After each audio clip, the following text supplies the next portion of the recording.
So the kit that I'm using is one that was supplied by a worldwide citizen science organization called Global Water Watch.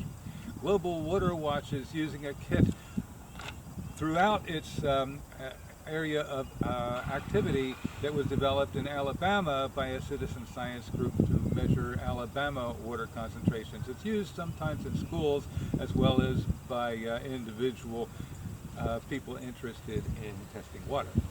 And they also provide a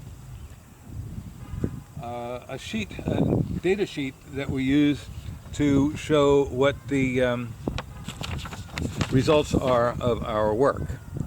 And so you can see under the left column you've got temperature and pH. We've done those already. And then there's dissolved oxygen, and then specific gravity, which we don't do because this isn't salt water, and that's a measure of how much salt's in the water.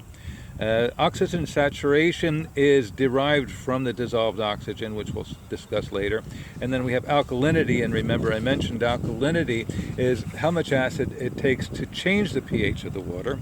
And then total hardness is the concentration of calcium and magnesium in the water.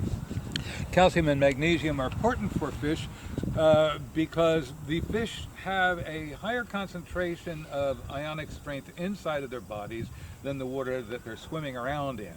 And so they have to constantly adjust because the water coming in is going to dilute that. And so the more calcium and magnesium you have in the water, the less work it is for the fish to maintain their ionic concentration within their bodies.